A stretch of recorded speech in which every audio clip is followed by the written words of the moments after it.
Assalamualaikum warahmatullahi wabarakatuh. Saya Delia Putra dengan NIM 08011182227008 dari jurusan Matematika Fakultas Matematika dan Ilmu Pengetahuan Alam Universitas Sriwijaya.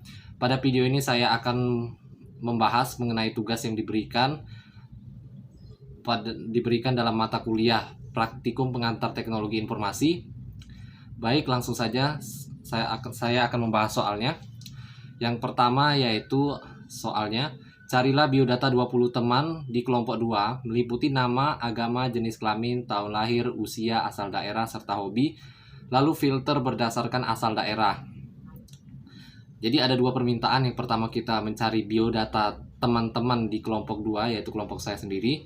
Kemudian yang kedua, filter teman-teman tadi yang sudah dicari nama-namanya berdasarkan asal daerah mereka masing-masing.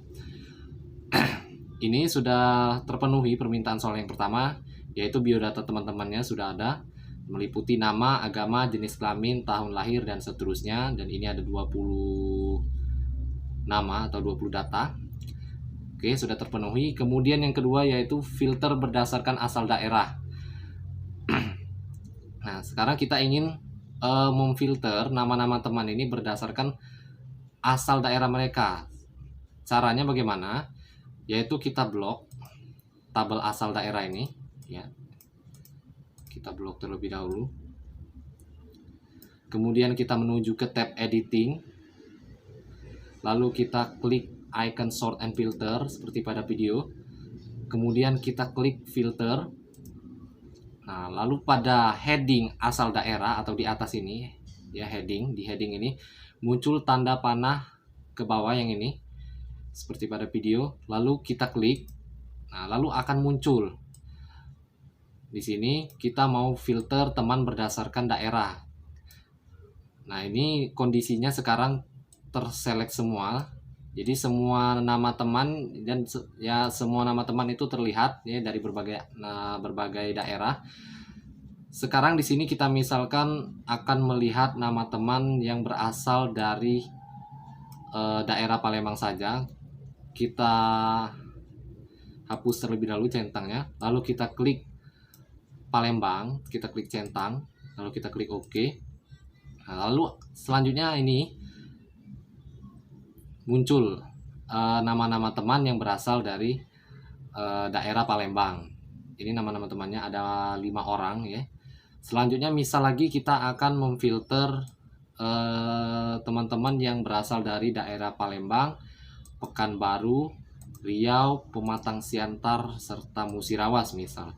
Lalu kita klik OK. Nah, ini nama-nama teman yang berasal dari daerah yang kita centang tadi. Palembang, Pekanbaru, Riau, Musirawas, dan Pematang Siantar. Ini ada 9 orang ya. Ini daerahnya Palembang, Riau, Musirawas, dan seterusnya.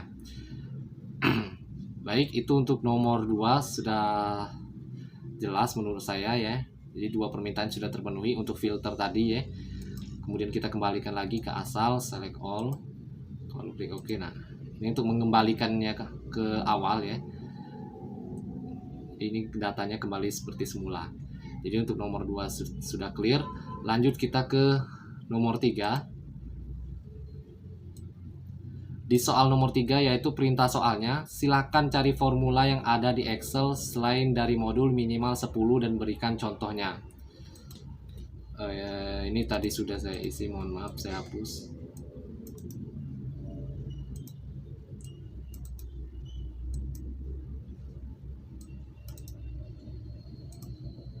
Saya hapus terlebih dahulu data-datanya ini. Nah, jadi pada soal itu memerintahkan kita untuk mencari 10 formula selain dari modul. Nah, yang pertama langsung kita bahas ya. Yang pertama ada rumus today. Sesuai dengan namanya, rumus today ini yaitu rumus yang apabila kita inputkan nanti akan memunculkan tanggal hari ini atau tanggal yang ada di perangkat kita. Langsung saja kita coba ya. Jangan lupa masukkan tanda sama dengan untuk memasukkan formula sama dengan today.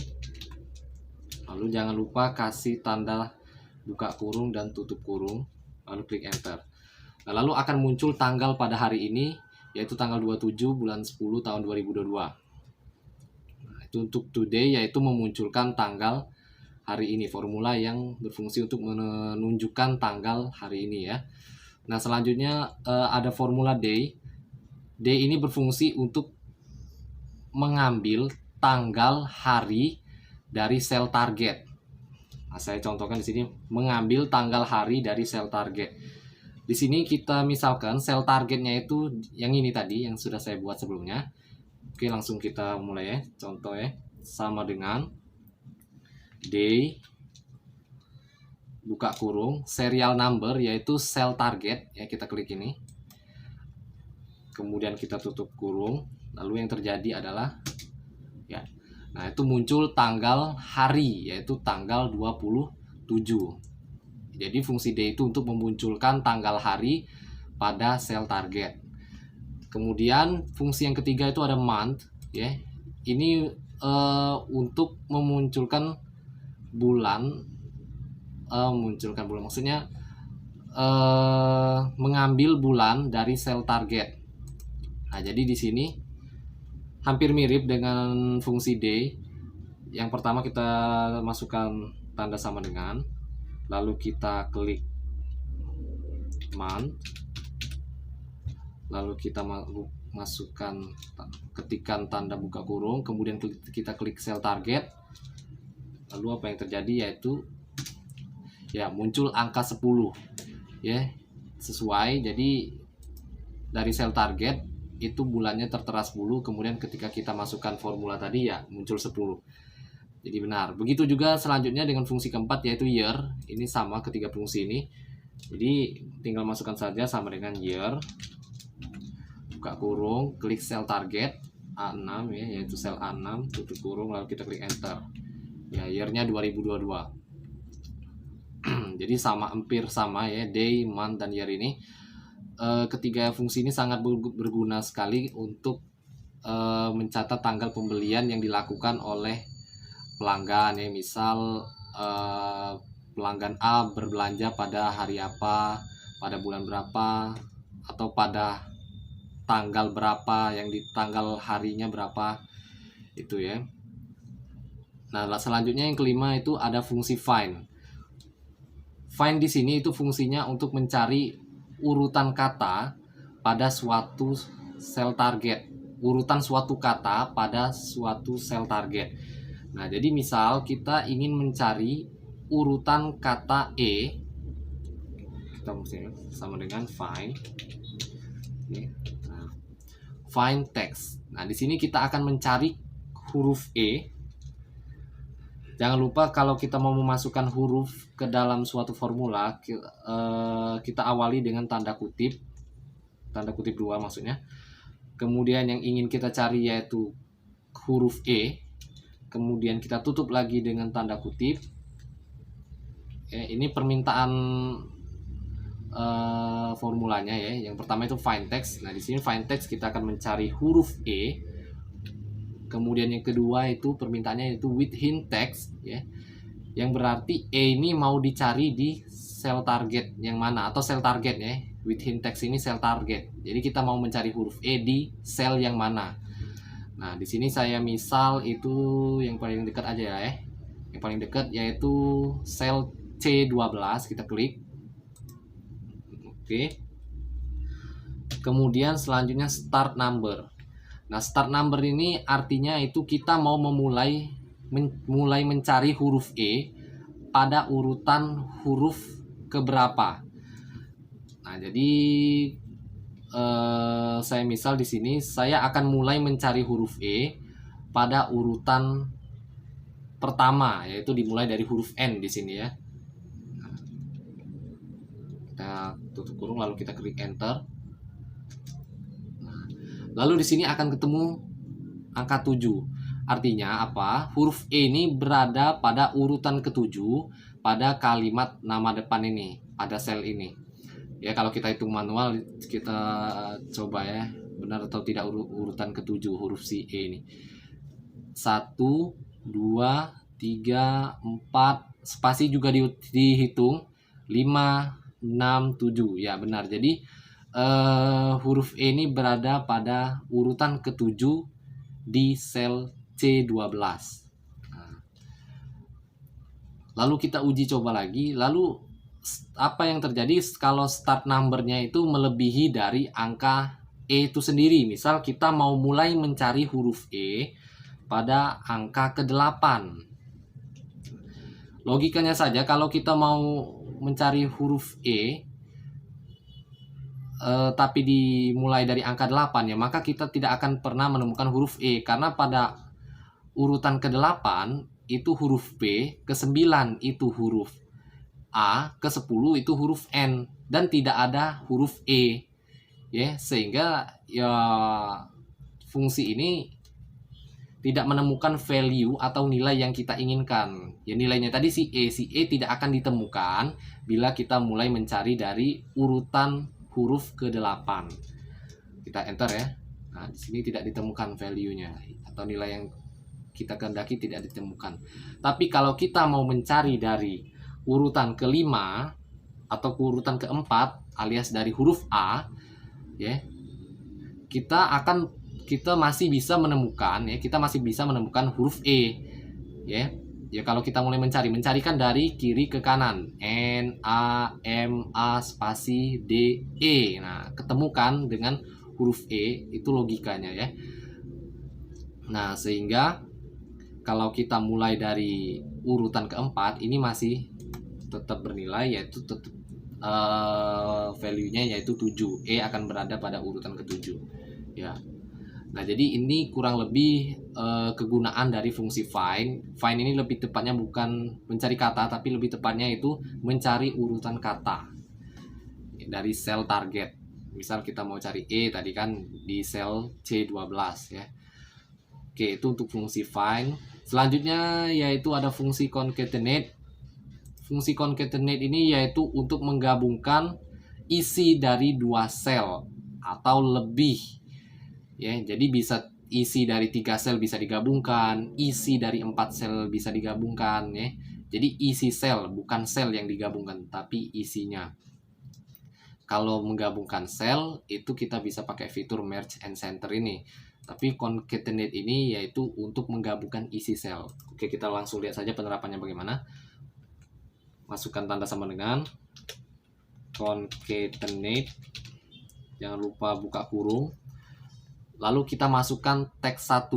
Nah, di sini kasus yang saya pilih yaitu misalkan menggabungkan antara nama depan dan nama belakang sehingga menjadi nama lengkap di sini. Nah, teks 1 yaitu berupa nama depan. Kemudian teks kedua yaitu nama belakang. Kita klik, jangan lupa kasih koma terlebih dahulu sesuai dengan instruksi dari Excel. Jadi di sini saya diinstruksikan untuk tanda koma. Biasanya teman-teman ada yang tandanya titik koma. Di sini koma ya. Oke, kita klik teks 2 yaitu nama belakang. Nah, ini kan permintaannya masih ada teks 3 dan seterusnya. Berarti bisa menggabungkan lebih dari 2 sel. Menggabungkan isinya ya. Lalu kita klik tutup kurung. Kemudian kita klik enter. Nah, ternyata setelah dilihat-lihat untuk nama lengkap ini masih ada yang kurang. Yaitu antara nama depan dan nama belakang itu masih tergabung, ada Irma.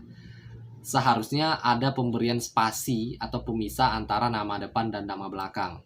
Lalu untuk kasus ini bagaimana caranya atau solusinya? Yaitu kita klik ke bagian formula bar. Lalu setelah C13, setelah kita letakkan nama depan, kita ingin menyisipkan spasi. Untuk menyisipkan spasi yaitu sama dengan memasukkan huruf atau angka. Jadi untuk memasukkan huruf tadi saya bilang masukkan tanda petik terlebih dahulu. Untuk memasukkan spasi ya masukkan tanda petik, lalu kita klik spasi, lalu kita tutup dengan tanda petik 2 lagi. Lalu jangan lupa klik koma. Nah, sehingga ini selesai. Kita coba klik enter. Nah, kemudian ya sesuai dengan yang kita harapkan, antara nama depan dan nama belakang itu ada spasi. Sebenarnya bisa kita custom lagi, kita edit-edit lagi. Misal kita mau menambahkan angka 70 di antara nama depan dan nama belakang. Kita enter ya. Ini kita mau coba-coba masukkan angka 70 ini. Nah, ya benar. Jadi AD70 Irma. Jadi bukan hanya spasi saja, ternyata juga bisa dimasukkan angka, huruf ya. Oke, kita kembalikan lagi. AD Irma. Kemudian untuk selanjutnya ke bawah itu kita sorot pada sudut sel. Nah, kemudian jadi Ade Irma, Nina Amelia, dan Wahyu Hamzah. Jadi kurang lebih itu untuk fungsi kegunaan fungsi concatenate. Sebenarnya tidak hanya terbatas pada kasus nama depan dan nama belakang, kegunaannya masih banyak ya. Tapi ini untuk simpelnya saja, semoga teman-teman paham. Jadi saya bawakan contoh yang simple. Selanjutnya ada fungsi SUMIF dan COUNTIF.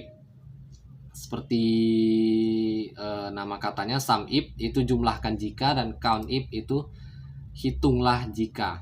Nah, SUMIF itu untuk menjumlahkan jika. Nah, berarti ada persyaratan. Kita lihat dulu kasus di sini. Di sini saya sediakan ada variabel, ada harga. Nah, di sini saya hanya ingin menjumlahkan harga dari variabel X saja. Saya ingin menjumlahkan harga dari variabel X saja. Ya. Caranya kita langsung saja, itu sama dengan sum if buka kurung range. Range itu kita blok, oke, tabelnya ini. Headingnya tidak usah dimasukkan, kita blok saja langsung datanya. Untuk heading, variabel dan harga tidak usah dimasukkan. Kemudian kriteria. Kriteria ini adalah variabel yang ingin kita hitung harganya tadi, yaitu yang saya kehendaki, yaitu variabel X. Jangan lupa untuk memasukkan huruf ataupun angka ke dalam formula itu, awali dengan kata ketik dan akhiri dengan tanda petik ya. Masukkan X yang ingin kita cari, lalu kita tutup kembali. Kemudian sum range, yaitu jumlah yang ingin kita jumlahkan kan harganya, sehingga kita blok tabel harga. Oke, kemudian kita tutup kurung, lalu kita klik enter. Nah, maka akan muncul jumlah dari semua harga variabel X. Ada 1500, ada 5430, dan 1120. Ketika dijumlahkan yaitu hasilnya 8050. Itu untuk fungsi SUMIF. Selanjutnya untuk COUNTIF, yaitu menghitung banyaknya variabel X. Jadi langsung saja kita coba ya, sama dengan sum if buka kurung range mohon maaf, count if buka kurung range. Di sini ya yang akan kita jadikan target yaitu variabel ini, kolom variabel. Kemudian kriteria, kita akan menghitung berapa banyak sih variabel X yang ada ini. Jangan lupa memasukkan tanda petik, kemudian tutup kurung, kemudian klik enter. Nah, ya benar, ternyata ada 3 variabel ya. Sini ada 1, 2, 3. Ada 3 variabel X di sini, benar. Jadi kurang lebih itu kegunaan dari fungsi SUMIF dan COUNTIF.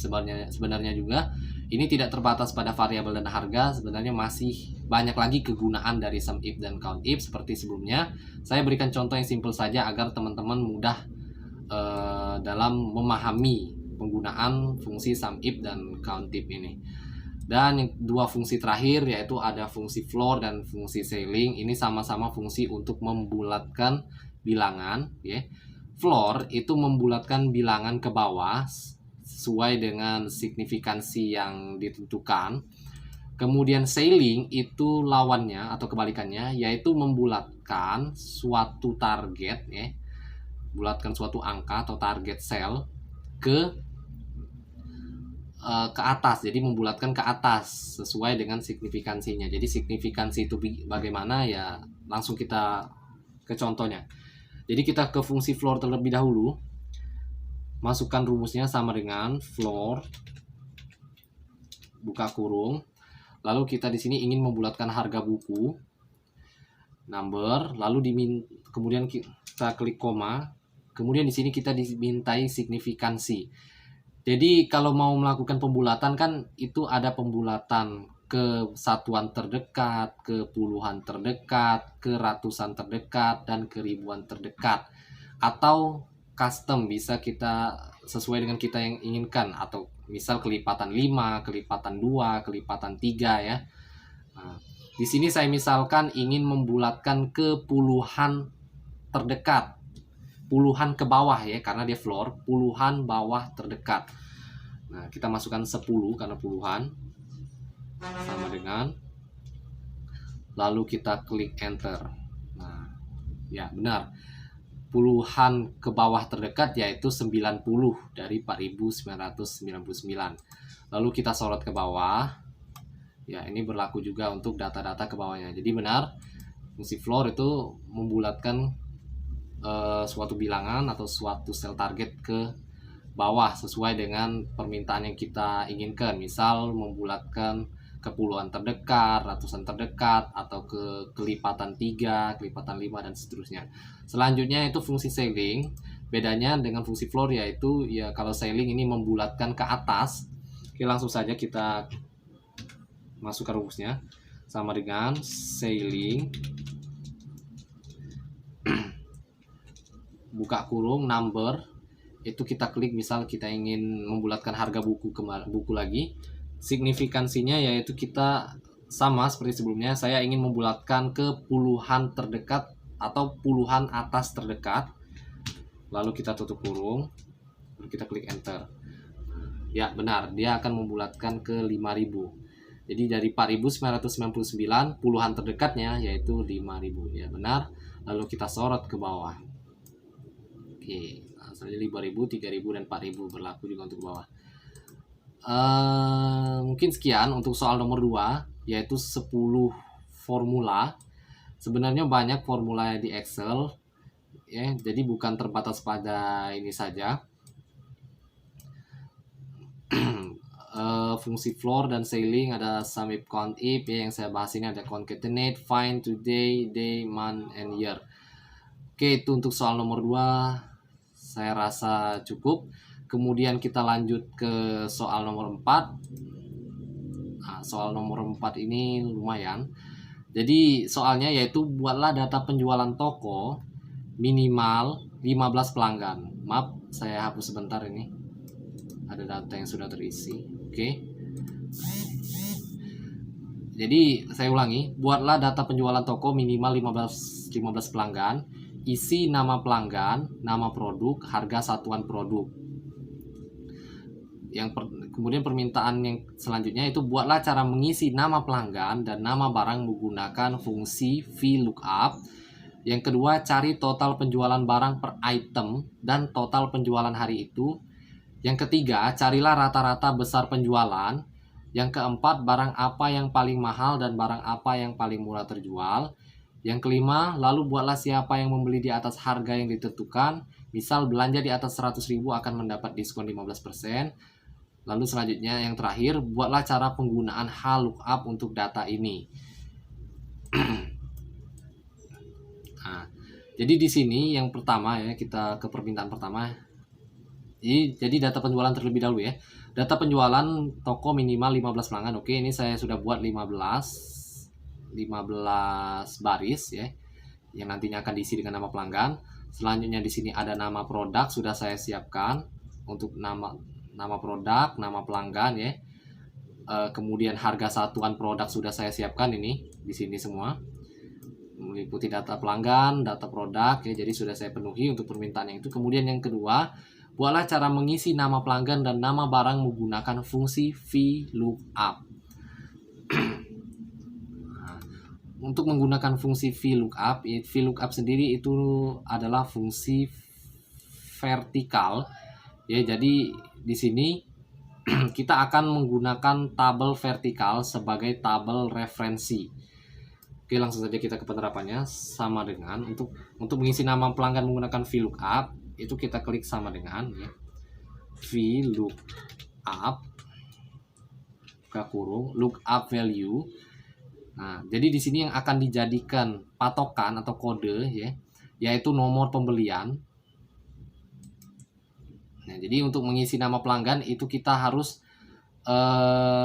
mengetahui nomor pembeliannya terlebih dahulu ya sebagai acuan nantinya.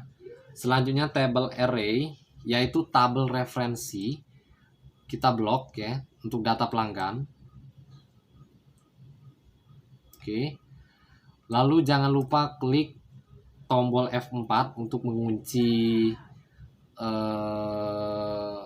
tabelnya ini agar tidak bergeser nantinya. Kemudian kita klik koma, selanjutnya kolom index number. Di sini kita akan mencari nama pelanggan. Nah, sedangkan pada tabel referensi nama pelanggan itu ada pada kolom kedua. Nah, sehingga untuk kolom index number kita isi dengan angka 2. Kemudian untuk range lookup itu kita isi false. Ya, yaitu exact match false. Ya, yaitu nilai yang exact match yang sama persis. Nah, kalau kita mau mencari nomor pembelian 1105, di sini yang sama persis dengan 1105 yaitu adalah AD. Nah, sehingga kita coba apa yang akan terjadi, kita klik enter. Nah, kemudian muncul nama pelanggan yaitu AD sesuai yang ada pada tabel referensi sebelumnya. Nah, kemudian untuk data selanjutnya cukup kita sorot saja ke sudut sel, lalu kita sorot ke bawah, lalu akan otomatis terisi ya. Nah, selanjutnya untuk nama produk, selanjutnya untuk pertanyaan A sudah terjawab, cara mengisi nama pelanggan dan nama barang menggunakan VLOOKUP. Tapi di sini yang nama barang akan saya isi dengan HLOOKUP. Ini sekaligus untuk menjawab perintah yang F. Jadi untuk nama produk kita akan gunakan fungsi HLOOKUP alias fungsi horizontal ya, yang arahnya seperti ini, yang arahnya memanjang, sedangkan vertikal itu arahnya meninggi ya, meninggi kalau kita ibaratkan. Kalau horizontal dia memanjang, sedangkan yang ini yang vertikal itu meninggi. Nah, untuk nama produk langsung saja kita gunakan fungsi HLOOKUP sama dengan HLOOKUP lookup value yang akan kita jadikan kode acuan yaitu kode produk di sini. Kemudian table array. Table array di sini ya tabel referensi, kita blok, semuanya di blok. Oke. Kemudian row index number. Nah, di sini yang akan kita carikan nama produk sehingga nama produk tadi berada pada kolom kedua kan. Nah, sehingga untuk kolom index number kita isi dengan angka 2 karena nama produk tadi berada pada urutan kedua. Kita isi, jangan lupa koma 2, koma untuk range lookup ya false, adalah false. Oke. Selanjutnya kita tutup kurung, kemudian kita klik OK. Nah, kemudian muncul nama produk sesuai dengan kode. Jadi 1001 itu adalah kode buku. Ini, ya. Coba kita teruskan ke bawah.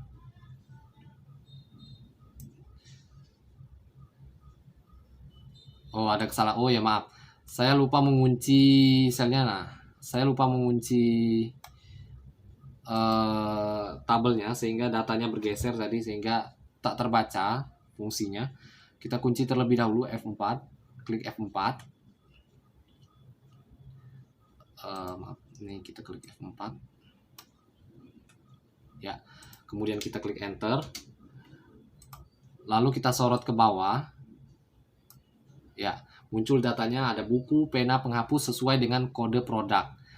Nah, selanjutnya kita akan mencari harga satuan produk. Di sini juga menggunakan fungsi HLOOKUP karena harga satuan produk tadi tertera pada tabel yang horizontal. Jadi kita gunakan fungsi HLOOKUP kembali sama dengan HLOOKUP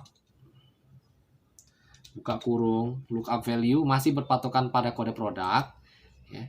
Kemudian kita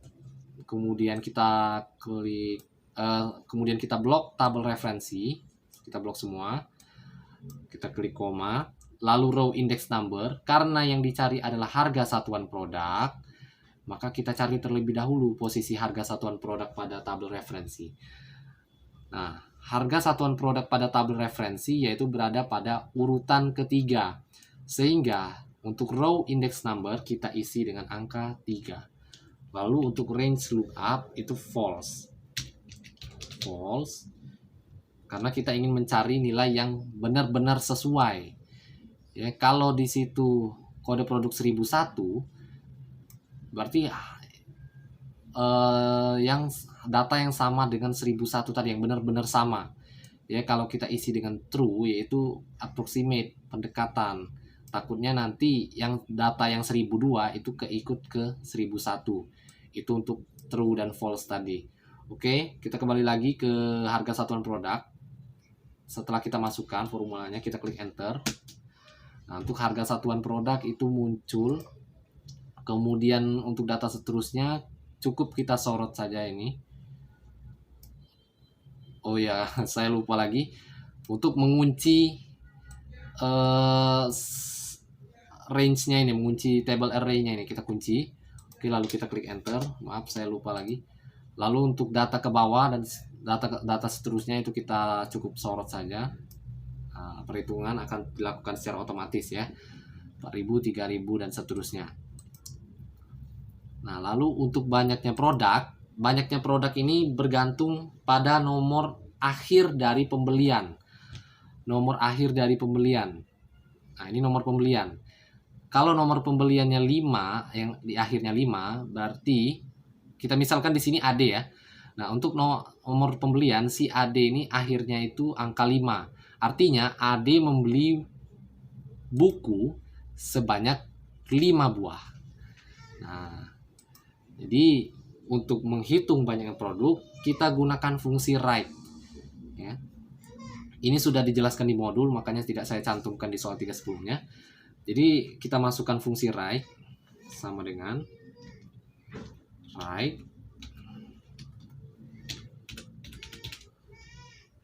Nah, lalu kita ingin mencari target ya, di sini target. Kita ingin di sini tujuan saya buat fungsi write itu untuk mengambil angka akhir dari setiap nomor pembelian ini. Ya. Jadi saya ingin mengambil angka akhir dari setiap nomor pembelian ini, kemudian saya letakkan di kolom banyaknya produk. Nah, itu bagaimana caranya? Tidak perlu cara manual. Di sini sudah ada fungsi write. Jadi fungsi write ini mengambil teks ataupun angka dari kanan. Nah, di sini kita langsung ke rumusnya ya. Oke, kembali lagi ke rumusnya. Sudah klik write, kemudian kita klik cell target, yaitu di sini yang 1105 atau sel A14. Kemudian number charge, artinya banyaknya huruf atau angka yang mau kita ambil dari kanan. Di sini saya ingin satu angka terakhir saja tadi. Nah, sehingga kita masukkan angka 1 saja, angka 1 ya, karena kita ingin mengambil satu angka saja, satu angka terakhir. Kemudian kita tutup kurung, kita klik enter. Nah, kemudian muncul angka 5. Artinya AD membeli buku sebanyak 5 buah. Kemudian yang di bawah Billy, ada pelanggan bernama Billy, itu membeli pena sebanyak 1 buah karena angka terakhirnya 1 ya di kode pembelian. Oke, untuk data seterusnya itu langsung saja kita klik sorot. Ini akan otomatis ya. Nah, terhitung. Nah, seperti ini. Akan terlihat ya. Oke, selesai untuk banyaknya produk. Jadi banyaknya produk ini ada tercantum di nomor pembelian atau kode pembelian. Ya, angka terakhirnya 516 ya, sudah saya letakkan di sini. Secara otomatis menggunakan rumus write tadi. Kemudian untuk harga total. Nah, harga total ini sebenarnya tinggal kita kalikan saja banyaknya produk yang dibeli dengan harga satuannya.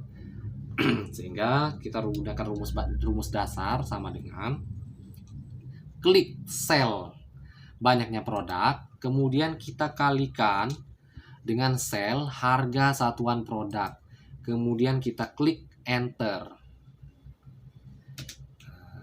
Benar kan? Harga total itu ialah banyaknya produk dikali dengan harga satuannya. Oke, langsung saja untuk data seterusnya saya sorot. Perhitungan dilakukan secara otomatis ya. Nah, harga total ini otomatis menjawab pertanyaan nomor B, tapi belum terjawab sepenuhnya karena total penjualan barang di sini baru terjawab total penjualan barang per item. Ini baru total penjualan barang per item. Ya, banyak yang produk. Belum total penjualan hari itu. Di sini nanti akan kita isi total penjualan. Nah,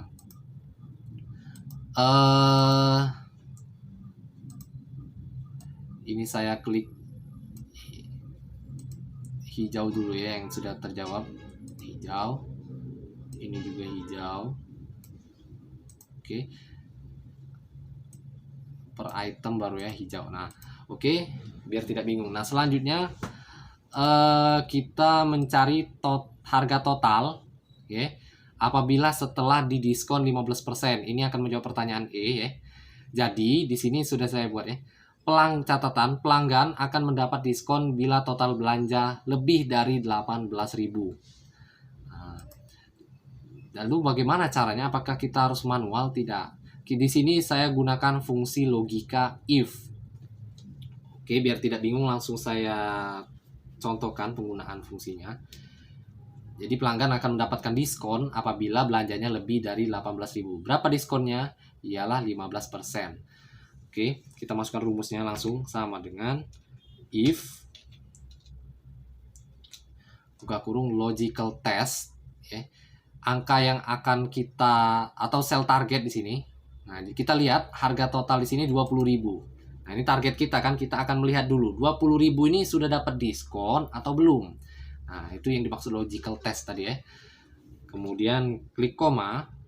Selanjutnya di permintaan Excel ini ada value if true. Nah, kalau 20.000 tadi itu sorry, value if true.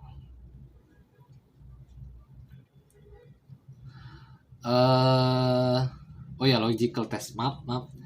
Jadi logical test. Nah, apabila harga total itu melebihi, oke, fokus ke formula bar.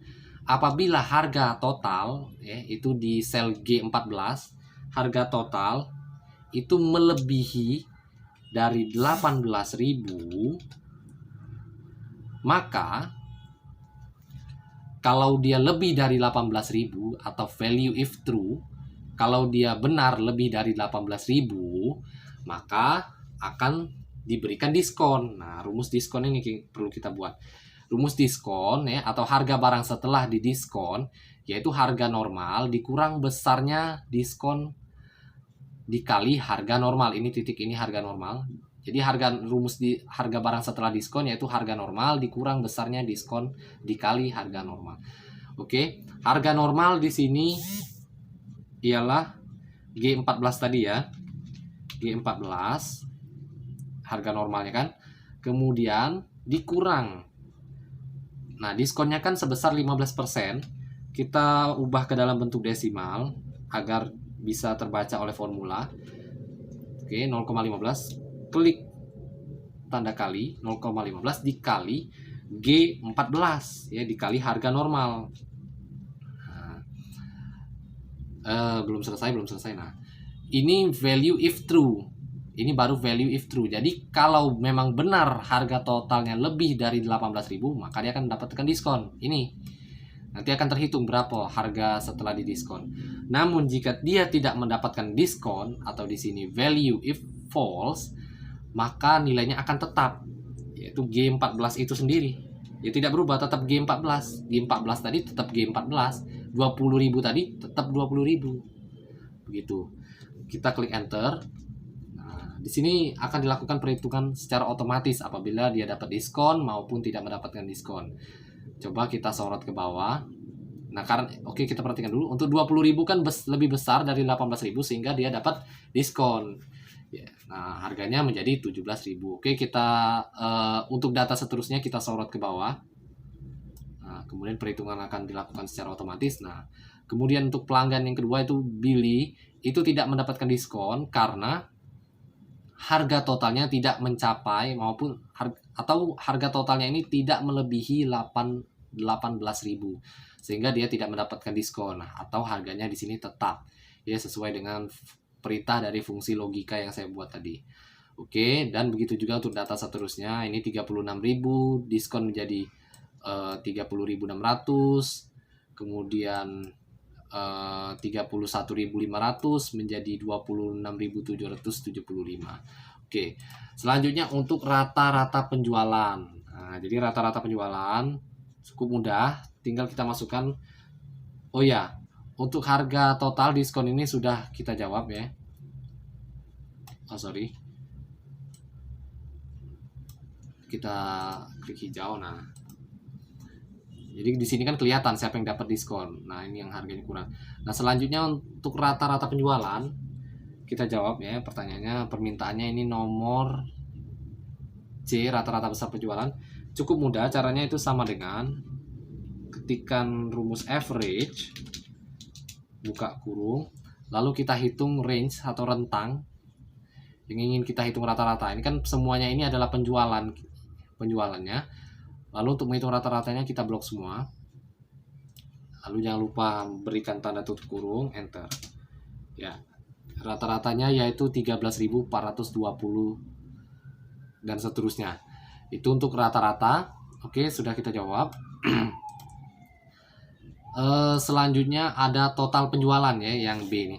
Untuk total penjualan cukup mudah juga, kita gunakan rumus sum. Lalu kita jumlahkan semua data penjualan yang sebelumnya. Oke, kemudian otomatis akan terbentuk di sini range-nya. Kemudian kita klik tutup kurung, klik enter.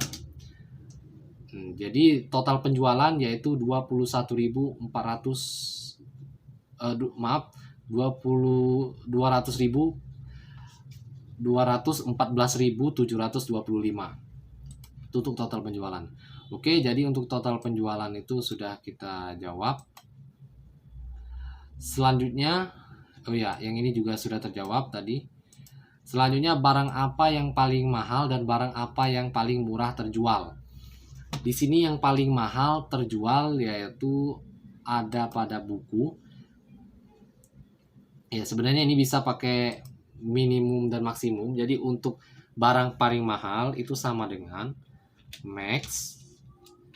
Nah, untuk range ya, yang mau kita cari yang maksimum itu dari sini. Nah, kita akan mencari nilai maksimum dari sini. Kemudian kita klik tutup kurung, jangan lupa. Nah, yaitu 36.000. Berarti di sini barang yang paling mahal 36.000 di sini adalah buku.